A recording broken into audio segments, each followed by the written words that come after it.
Broadcasting from the business capital of the world, this is the Podcast Business News Network. Welcome back to the show. We are so excited to Be Well Rehab. That's BeWellRehab.com. And we are talking to Dr. Eric Reznik, who's the founder of Be Well Rehabilitation and Counseling Group and Ketamine and Wellness Clinic of South Florida at Hallandale. And he joins us again here live today to talk more about the little more alternative and non-traditional approaches that he uses to help his patients. And it's excited to have him back here. And for those that may not know, Dr. Resnick, welcome back and tell us a little bit about yourself. Thank you. I'm happy to be back. And I am Dr. Eric Reznik. I'm a clinical psychologist. I'm the first Russian-speaking psychologist in South Florida. I'm a forensic psychologist, which means I deal a lot with legalities, courts, custodies, a lot of issues that many people don't want to deal with. But I find them to be very interesting and very exciting, and I love to help people. In fact, we're starting a new program that has to do with supervision and reunification of families. It's called unifying families.net. That's the new, it's not up yet, but it's going to be up there. So continue working the same route. And I wanted to talk to you a little bit about that I encounter in therapy quite often. People come in with two things. They come in either overly researching themselves, self-diagnosing themselves through a lot of inappropriate channels. Yeah. Google for one. Just Google it, right? Yeah, Master Google knows everything, right? So that, and also expectations of therapy, what to do in therapeutic environment. A lot of times you get kids or adolescents come in, the parents do not tell them exactly what's going to happen. And when I ask them, what are you here for? I don't know. My parents didn't tell me, they just brought me here. That happens a lot. Self-diagnosis, another one, and also stigma. Since I work with Russian-speaking population, one of the biggest questions comes up is this going to affect me in the future? And it's really interesting question because we know it's all confidential. We know that it's not. But look at what's going on in the environment today, the demonization of mental health. Anytime there's a problem in school shooting, and we had one yesterday, it's horrible. But automatically, the governments and everybody else demonize mental health. Yes. So that's terrible. So, but people have that idea coming into a therapy session. And so one of the common couple of things about those things, for example, Master Google, every time you preoccupy with some sort of ritual or a consistency, you're going to call yourself OCD. I have OCD. I do this thing systematically. That means I have OCD. No, you do not. I forget, and so I can't pay attention in class anymore, or something happens and I forget things. Well, I have ADHD. That's another common diagnosis that I can come across, adults and children. Or, for example, I forget a lot of things. My memory isn't like it used to be. Well, I must have some kind of a dementia. Another one. So these are the kind of cliche terminology people use, and when they look up at Google, they look up at places that they think that they can get the right information. I would say 90% of the time it's incorrect. 90% of the time. In fact, when I get kids that come in with attention deficit symptoms, they don't have attention deficit disorder. Another popular is autism. You must be on a spectrum. What the heck does that mean? Well, a lot of things. Often misdiagnosed because a lot of conditions they cross this is symptomatology crossover, and it's hard to know which one's which. It takes a long time to do a full diagnosis, to do full understanding of what the treatment with the conditions coming from. So people misdiagnose. It's terrible, but it's what it is. Stigma. People are afraid to look at real things. And sometimes people who experience depression, anxiety on a long-term basis, they think they don't. Just because they go to work, just because they go to school, they think, well, I must be okay. I don't want to be classified as or demonized as having a mental health issue. If I go to therapy, does that mean I'm not going to be able to buy a gun in the future? That's a common thing that I get a lot as well. Does that going to preclude me from going to work and driving? So they are afraid to actually go get help. and Yeah. they go through different channels of people telling, "Hey, listen, you need some help. You're having issues in Yeah. relationships." Yeah. And they don't. They just Mm-hmm. kind of sit back and they, well, by the time they get to me, by the time, oh my God, I have PTSD. I never thought I had PTSD. Right. I work with military a lot, and so military, a lot of them have PTSD or traumatic brain injury, but they function. They go to work. They do what they're supposed to do, supposedly. But when they come home, come here because they've been sent by the military doctor of some sort, or anybody for that matter, we start discussing symptoms and what it relates to. They go, "Oh my God, I have PTSD, or I have depression, or I have anxiety." When they understand the type of condition they have, then we can focus on the treatment. We can come up with a way to deal with the issues better. We can come up with a better treatment plan. Yeah. Uh, so sometimes you come in through relationship issues. Again, funny that men do not want to come to therapy. Why? Because men are too macho. And the wives come in, oh my God, I got to get my husband in here. Well, he'll never come. I said, okay, well, we'll figure it out how to do it. Yeah. And the first time they come, they Wow. don't want to leave. Uh-huh. Now they stayed, wife's done, but they're, oh no, now I think I need therapy. And they stay over. Um, you know, that happens a lot. So being informed. I really like my clients to be informed. There's a lot of questions about a lot of things. And when I do get informed, I really appreciate it. And if they don't, I give them a lot of sources to do so. Yeah. For example, ketamine. It is Mm-hmm. one of those new things that it's like a new direction there. But what is ketamine? I get two things. It's a horse tranquilizer, or it's a street drug or club Yeah. drug. I get this all the time. So why is it therapeutic? Why is it, why do I need to take it? So I Yeah, want to right. inform.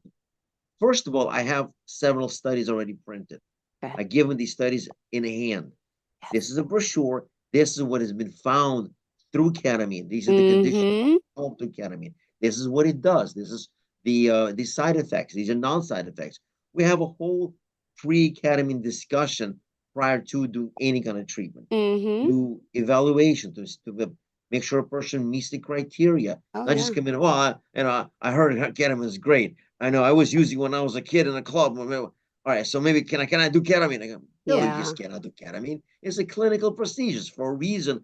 People that need to do ketamine. You have depression, you have anxiety, you have PTSD. You're suffering from a condition. Well, I have a better way to get to the condition using Yeah. ketamine. But before you do it, you need to learn. Let me give you this information. Let me explain to you. Let's see what you really have. Once the person understands and feels comfortable with this, then we engage in therapeutic treatment. Then we Mm-hmm. do medical and psychological evaluation. We want to make sure a person has what they have. Some people are poor historians. Some people just BSers. That happens as well. And we want to make sure we can weed out those who do not need this kind of therapy. Yeah. And then we engage in therapeutic environment.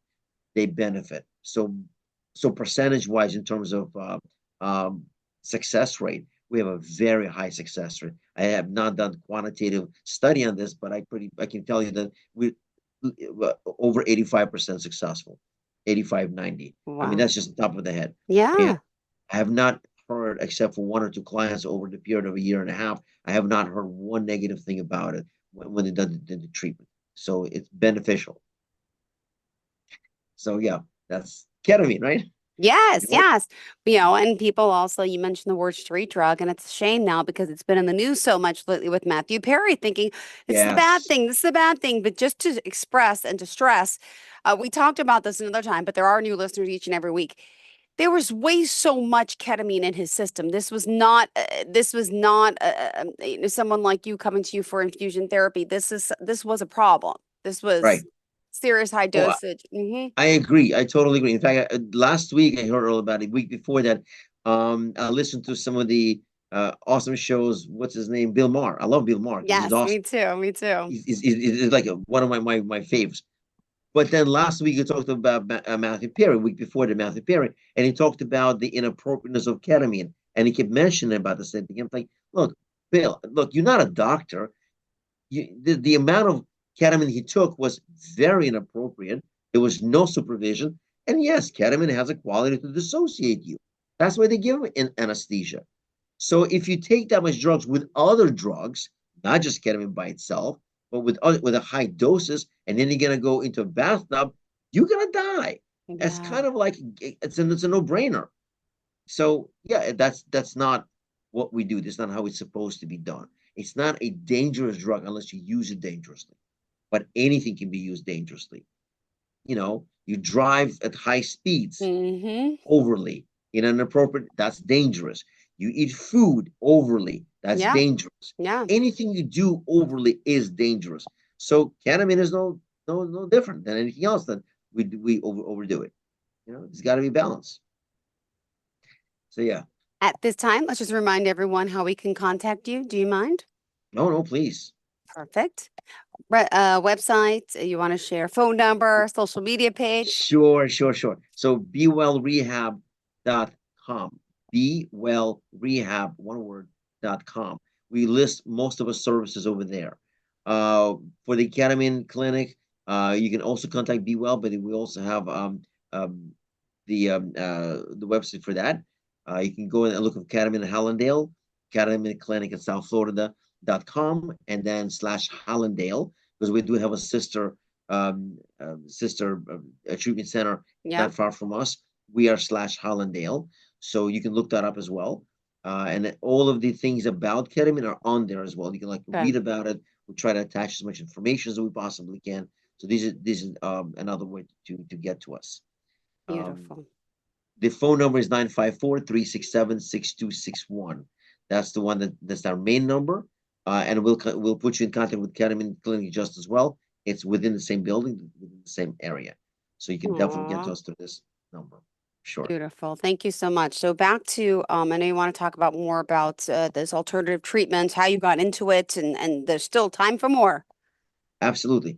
So um, I'm a true believer in multi approach. I was trained originally through a psychodynamic um, scientific measurements, or rather, it's not really, yeah, so psychodynamic modality, and Mm-hmm. I'm what they call object relationist. So I do, Okay. it's a type of psychodynamics therapy or perspective that focuses on relationships. It's a very unique approach, and that's how I kind of view most of my clients. However, I do use eclectic techniques. I use cognitive behavioral, or as you know, CBT, Yeah. as a cliche statement. I use Gestalt, which is an amazing approach as well. I use reality therapy, multiple different approaches when it comes to dealing with adults and especially with children, because they will not sit and talk to you. I use Yeah. play therapy techniques. I use behavior modification techniques. All of these things are valid and important. So the Yeah. approaches, eclectic approach, I think is very, very important. And no, it's not jack of all trades, master of none, because master is none. I Yes. know it's a Yes. statement, but not everybody can sit and talk about one thing. So as I began doing therapy, I recognized a couple of important things. We get information, as I mentioned last week as well. We get into information to our brain through multiple sources, multiple senses, some visual, some auditory, some tactile, some olfactory or sense of smell, some through kinetic ways of Yeah. doing it, like physically. And so if you get into your brain during trauma or doing something else and you associate that way, why not getting Mm-hmm. it out the same way? So when you do therapy, you what we call the psychodynamic theorists, we call it cathecting or having a catharsis. We're getting rid of that stuff out of our minds. So why not cathart in multiple different ways? So if you tend to be more visual and you incorporate visual stimuli, and that's you incorporate for trauma, I'm going to use visual Mm-hmm. medium. I can use art. I can use images. I can use things to provoke this.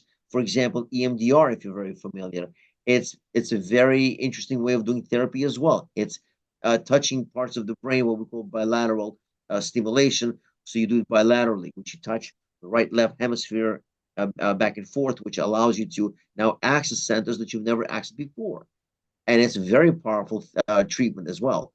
Um, very, very valid. Uh, Hypnosis is another treatment. Yeah. It's a tool. It's not the what you see in the movies. It's a tool that I use and other people use in order to be able to deal with sometimes a deeper trauma that you cannot get to in full conscious sense. Yeah. That's another tool. So once I start recognizing that there's multiple ways of doing it, I began to learn. I try to go as many seminars as I possibly can. I belong to several associations, so I get a lot of CEU credits by actually going and learning these modalities because I think they're very necessary. Yeah. Improving the old ones and then learn some new ones. I then try them in therapy, and then when they work, they work. Different people have different ways of dealing with it, Yep, so sure they do. need exactly they need different therapies, different approaches. You can't just sit and talk about just about anything. Um, so that's why I do multiple approach, not only traditional, it's also Yep. non-traditional. God, I'd love to hear that. Mm-hmm. Yep. And last week I talked about before that therapeutic martial arts. I've been doing martial arts since 1980. Um, to me, martial arts was not just kicking and punching.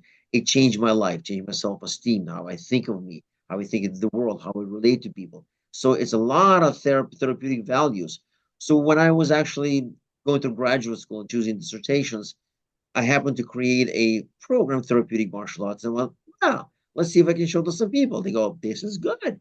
Do some research. Why don't you do dissertation on this? Well, that became my dissertation, and I actually did a lot of research and the therapeutic value into it. I published a book based upon dissertation called Therapeutic Martial Arts. That's the name of it, which kind of describes the whole process of therapeutic martial arts. Where right now I'm working with kids and adolescents, and I have two groups that are running. It's incredible results. I love it. Yesterday we had a group. We achieved some monumental results in that. Every week we do something different. And with kids, it's a little bit different approach because they're younger. So the approach of group is a little bit different. It's group therapy, but it's using martial arts. It's amazing. Let me give you something you can do, and along with listeners. So, have you ever screamed, like really screamed? Have you? Like that scream? Well, it was kind of silent, but kind Yes, all the time. Yeah. Uh-huh. no. Loud Okay, and well, quiet. Yeah. where do you scream? Where do you scream? In my head. In your head. You And actually never even verbalize, do you? sometimes, but yeah, mostly in my head. I was just joking Yeah. about the screaming. It's mostly it's in my head. Yeah, you scream in your head. You get angry, so you scream in your head. Your environment doesn't allow you to do so, is it? No. No. In Kids other words, around. if you're sitting behind dinner table and somebody makes you angry, if you remember something, you cannot just go and start screaming Yeah, I just because. can't do it in my head. Yeah, Yeah. yeah, they'll look at you kind of weird, like what is she doing? Well, okay, so in other words, if you have issues of a sort and you need to let go, it's hard for you to do so because of the environment, because of the potential consequences of the people around you, or maybe your job. You can't do it. Have you heard of primal scream therapy? No, never heard of that in my life. It's been around for a while. So it's a bunch of men who go out to the woods and they just scream. They start screaming Really? their guts off. And they do this until they're exhausted. And they do this No. because it's been around for quite some time. You can look it up. It's all over Master Google. It's called primal scream therapy. And it touches our primal portion of us to let go of some of that tension that you need to let go. You can't because society doesn't let you do that because your husband or wife or kids gonna go, what the hell are you doing? Yeah, They'll right? lock you up, right? Totally. Right. So so people do this. So I use Yeah. in therapy, for example, Kia. Kia is a way to Yeah. scream, but not just scream, using a proper breathing technique, screaming. When you couple that with an issue that you've been holding Hmm. for a long time, and you imagine that issue in your mind Yeah. that you want to let go, and then you properly do Kia with the intensity and full force, it's kind of mimicking primal scream therapy. It Mm-hmm. is a very cathartic way of letting go. The other thing is when I work with adolescents, when I say scream, they get scared. They've never expressed themselves. Example would be if you truly hate somebody and they're really on your nerve and you at work, can you say something? Can what if it's your boss? Can you say something? Or are you afraid? Afraid. Yeah. Yeah. So fear, right? So fear of expression. Fear creates all kinds of stuff in your head. You go home with this fear. You go home with this non-resolved issue. You go to bed. You're with your spouse and you make love with that thing in your head. Mm-hmm. Does that affect you? Mm-hmm. Yeah, it should. If you pissed off, let me be slightly inappropriate. if you have the negative thing towards your boss, where Yeah. you just want to choke to death because they're just about to fire you or whatever, and now you're making love with your husband if you're married or whatever, and that is just in your head. How genuine is your intimacy? Yeah. I guess not Didn't that think about that, did you? Yeah. Yeah. Well, multiply this by multifaceted situation with different people, Mm-hmm. and then you deal with it all the time, and so you have all this stuff in your head. How messed up the relationship can become because of that. Very messed up. Right. So imagine if I use this in a way to let go, create an imagery, and you are able to express yourself through kia or through other forces that you can express from through your body. How therapeutic would that be? And then you take that context into a group and discuss this issue in the group, how it worked for you, how it didn't work for you, how it can apply. It becomes extremely not only cathartic, but very useful to change your whole perspective in that sense. Yeah. Oh, wow. Well, by the way, you as a doctor, to me, it's just fascinating that you're able to work with so many people, help them, guide them through all these different situations. And the overall goal here is to help us and our mental health because this is huge. Like you just mentioned before, the gun shooting that happened yesterday in Georgia, and it's like, I don't know the situation of the alleged young shooter, but this has been happening time and time again. And there's a lot of people who suffer with mental health issues. So we're going to assume that maybe this was the case. But why not get the help we need, whether it's, you've tried the regular route or you start trying the alternative route, because it could all be so beneficial and just help not only yourself, but so many others. Yeah, absolutely. So my fear about the situation that occurred yesterday, I'm really worried because it happened before, and I hate to name names, but the previous leadership, country leadership, kind of demonized. In other words, what happened yesterday, we can assume it's mental health, but we can assume maybe it's something else. We know that this was approached a year ago and never been followed up. We can assume that it's that. Mm, So everybody starts screaming, it's mental health, it's mental health. yeah. Okay, what do you really do about it? Nobody ever done anything about that. Nobody actually um, uh, pre-helped this individual. We're dealing with consequences, yes. We're going to deal with the post-trauma of the people who are suffering, who were victims. But what do we do with the future potential individuals who are going to kill other people, who are going to use guns? If we say mental health, how do we help these people through mental health? It's not very easy. It becomes so now. I can imagine from now until whatever the new elections. Now we're going to talk about the demonization of mental health. They're the bad people with the guns. That's the way it's gonna come out to be, and that really scares me because people are gonna be afraid to go to therapy, and I get this now right now as well. We talked about stigma a little bit earlier. People are scared; they don't want to go to therapy. They're Yeah. afraid to have Afraid of that social stigma. Yeah. consequences. Yes, and that's huge. We are so careful about who we let what know. Yeah. There's HIPAA rules. There are other rules of confidentiality. Now, I want to assure my public that no, this is confidential. Unless it is abuse that I know about, I'm not going to report it. If it is abuse, and by law, I have no choice but to report potential abuse. That we do. We have all kinds of laws in place for that, or report it to the investigation. However, if you're afraid that you have mental health issues and you say, well, I don't want to go because there may be some consequences in the future, that's not a good thing either. You need to go talk to somebody about stuff. Mm, So I encourage. beautiful. And we still got 5 more minutes left. I'm not cutting you Sure. short, so don't worry No, about no, it. sure. We This is have a gonna come lot like to a talk about. This is exciting stuff. Really, because there's so much that could be addressed and helped. And you live one life, right? yeah, Do it. Take the chance. And I feel like the stigma's getting better. People talk about it more, but there's still a lot of people out there secretly are too scared sure, to check sure, in, absolutely. right? I mean, if there's a phone call want to come, if you have any phone calls that want to come in, I'd love to answer questions. We don't have a whole lot of time, but it'd be kind of cool if you want people have questions. Yeah. Maybe I'll contact them later. That's great. What we can do is also we got to have everyone reach out. We can open up the phone line 631-307-4010. Anyone has any questions at the moment, 631-307-4010. If you have any questions the last 3 minutes, I know we could have opened up earlier, but just to get some insight into, what people are thinking, what they want to know. But I feel like, you as a professional, again, bewellrehab.com. If you are just tuning in, we're talking here about the rehabilitation and counseling that our doctor is offering. Again, him and his staff, there's a lot for them to offer. And also, just, just back up a second here, since we didn't touch upon this at all for the show, but you also are involved with forensics too, right? And could you just share a little bit about that? Because I've never spoke to a Sure. doctor until I met you about forensic psychology. So it's a quite a large field. It's been around for maybe 30, 40 years or so, like an official field. I work a lot with families. I work with courts. I go to court a lot. They take me as an expert witness, as a fact witness. I discuss conditions in court.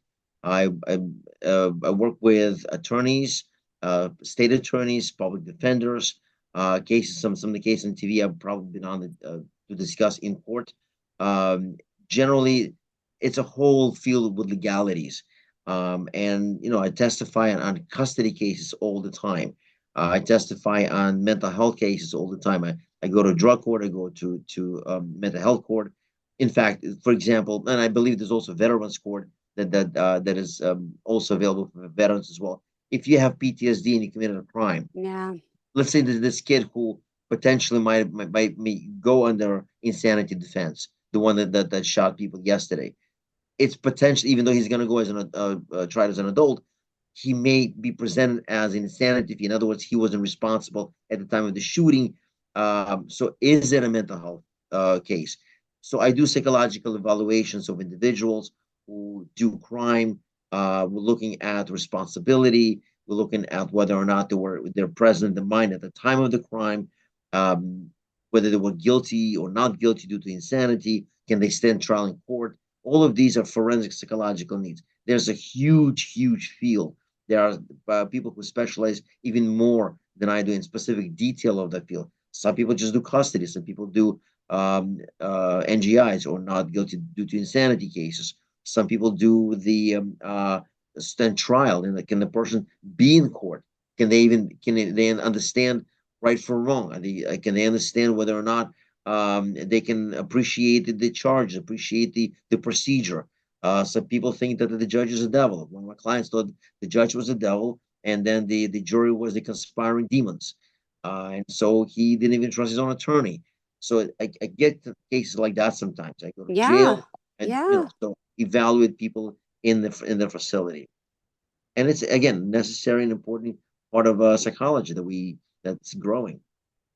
Got it. Well, you are able to offer so much help, advice, and guidance. And unfortunately, we do have to go. Hopefully, next time we can get some callers. Let's reopen those lines next time for sure, a little earlier. Sure. Dr. Reznik, tell us how we can reach out to you. A 954-367-6261. The best way if you want to go on a website is bewellrehab.com, or Ketamine Clinic of South Florida .com/Hallandale.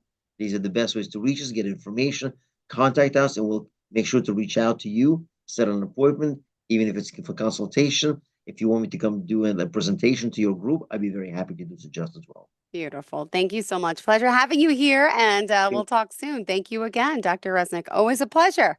Yep. Thank you. Take care. Enjoy the day. Bye bye. Bye. Are we off the air?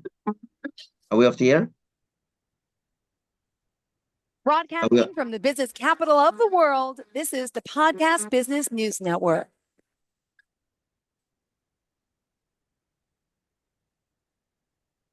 Hi, hi. Yes, you're off the air. Hi, hi. Can I help you? No, it's just you seem a bit preoccupied with something. Me? Oh my Yeah, God. Could I like, tell you, what happened today? My well, my kids went to school and then one came home sick early. And so I had to work from home today. So that was it. So my mind might be like out of it, but that might be it. But I'm Yeah, so I've excited my noticed. kids went back to school. Do you feel me as a mom, like the stress of Yeah, it? Oh, and yeah. then my other son fell on the trampoline 2 nights ago, has a sprained ankle. Took him to City MD for an X-ray. He had football practice last night. So if that's why I look stressed, it's probably that's why. So I apologize. I want to be No, stressed no, to no, no, you. no apologies. You I've can see noticed. my head is like, Yeah, sometimes I can see your facial expression is like you're sometimes disconnecting and dissociating. Okay, oh must my, be. I don't mean to be rude at all. My gosh. You're No, no, not. no. You're not. You're not. It's my Why don't you clinic help me said. through this? Let's Well, do you a talk. session off air. It's so You funny. I got don't it. have You're the show talking, now. so that's a good thing. No, but it's No, when I do clinical interviews, you kind of notice facial expression and nonverbal communication. And so when I'm watching you, I'm watching all these other things that's happening everything, with my you. eyes, my forehead, my Everything. nose, my lips, my everything. So that Yeah. might be the little bit of the stress that I have a son that's sick who has a fever. I got to take him to the doctor in a little bit, and that's about it.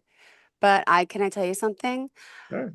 As a single mom, I have a 7 and 9-year-old, and we live alone. Like I'm really there's no every other weekend. There's no, and it's gotten to me this whole summer because I couldn't afford to put them in camp. They were home all summer as I worked, and it really stressed me out. So today's supposed to be like an amazing day, and it was. Besides my son's ankle the night before, like they went to school, I was so happy, and then I got the call that he was sick on the first day. Oh my And I'm God. like, that bummed me out because now I feel like I can breathe. I could focus back more to my work, to my everything. And I got a little ruined today. So I feel tomorrow will be a better day as long as it's not COVID. Because we did all have COVID last month again, by the way. It did come back. Yeah, yeah. I think everybody's not has COVID. COVID is like a common cold these days. Isn't it ridiculous? Yeah, And there's yeah, no, yeah, when we had it last month, the doctor said it didn't matter. Like there's nothing, there's no stipulation, not that they were in school, but it was go back to what you have to do. There's no, what's the yeah. word? Not incubation period. Quarantine, There's no quarantine. quarantine period, all Yeah, that crap. Yeah. So I not anymore. apologize. But No, no, walk don't me through it. Can I breathe? take a deep breath. I give you a prescription of breathing. Are you in New York? Yes, New York, Long Island actually is where I live. So I've been working out of my home office all summer, and I'm here now. This Yeah, is I my see fake that city, my fake city background. But yeah, I live about an hour away from New York City. Um, and yeah, I've never been to Hollandale, but thank you for well, pointing it out and making if me you've be been to South more. Florida at all, have you ever been to South Florida? Oh yeah, yeah. Well, I took my kids. We went to the NASA. We did the space Kennedy Center Yeah, a few. did you ever Yes, come down to Miami? been to Miami area? Miami. Yep. Mm-hmm. So do you know where Aventura Mall is? I know Aventura is. My friend had a condo down there 20 years I'm ago. 1 mile north of Aventura. Oh my God, it's beautiful down Yeah, there. I yeah, I'm didn't even literally. realize Yeah, that. you know the Gulfstream, the horse racing Gulfstream. Yeah. It's right around the corner for me. That's exactly Sweet. where I am. I gotta Google, but I can't Google when I'm on the computer with you. No, But that's cool. That's cool. I have to get my phone later. But no, but okay, I didn't realize that's where Hollandale was, to be honest with you. Yeah, it's I thought between that and Hollywood. I didn't realize that. I know the Hollywood, the Hard Rock Hotel, where Anna Nicole Smith So died. Don't that's laugh, west of us. but like Yeah, that's what I'm trying. That's where I remember going, and I knew it happened there. So I have to think about the little landmarks Hollywood that I Airport. know. Yes. Hollywood. Mm-hmm. Okay, so we're south of Hollywood Airport. You know where Young Circle is in Hollywood? Don't know Like Young this, Circle. Young No. Circle is the downtown of Hollywood. Oh, okay. You know, they have like the stage, they have the buildings around it. Like a Young Circle, we come down from as you're going south from the airport on US 1, and Okay. then so you go further down, and we're literally, I'd say maybe a mile from the Young Circle, a mile from Aventura, we're right there and then. I know If you Aventura is know where like, Flanagan's is, right on US 1, that's like a landmark, been here for like over like 50 years. I'm gonna Google that too. I have your notes Flanagan's. here. We're literally four buildings from Flanagan's. Flanagan's. Okay, so look, now the pen that I wrote my notes on from before, self doesn't work. Perfect, will do. I'm so glad I get a break now. All right, well, thank you so much for speaking to me and thank you for bringing me back to life. Yeah, you'll be fine. I will, right? You have kids, right? Four. How old are they? 33, 26, You have a little one, don't you? 18, and I was gonna 17. say you have a little one too, two little ones. All right. 17, yeah. She just started to drive. So second day that she went to school by herself in a car. God Before that, she was bless. driving. Oh my God, you guys must be a mess. Well, yeah. Well, my 18-year-old decided to go on a trip to Seattle to do a trail through the mountains with his two friends, and not experienced at all. And so now my wife is like having a I was shipwreck. gonna say she must be having her as a parent. Yeah, I Oh get my it. I gosh, get she's it. flipping out.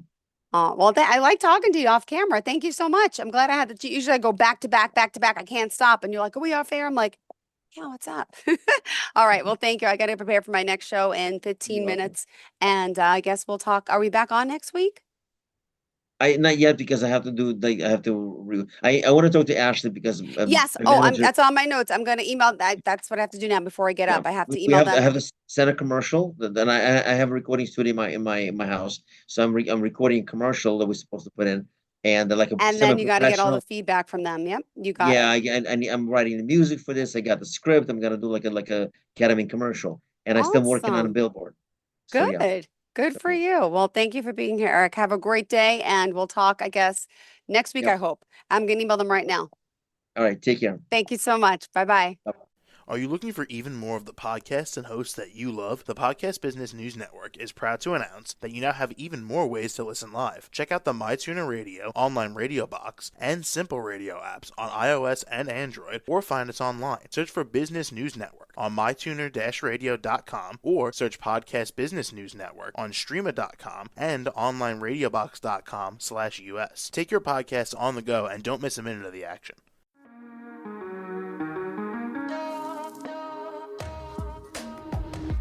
Broadcasting from the business capital of the world, this is the Podcast Business News Network. For nearly 2,000 severely injured veterans, everyday life has become filled with barriers. Day-to-day simple tasks can become pretty daunting. I have to carry my chair up 2 flights of steps or have somebody do it for me. What scares me the most is just the falling. When I'm struggling with my house, I think, to have that one great barrier just knocked down, it's crucial. Home for Our Troops is a wonderful nonprofit that builds a Mortgage-free, fully adaptive, handicap-accessible house. And there's no catch. It'll be our very first home that we've ever owned. This is a game changer. This is where your life begins again. We need you to join us in completing this important mission. Please visit hfotusa.org and help build homes and rebuild lives. Because of you, everything's going to be okay.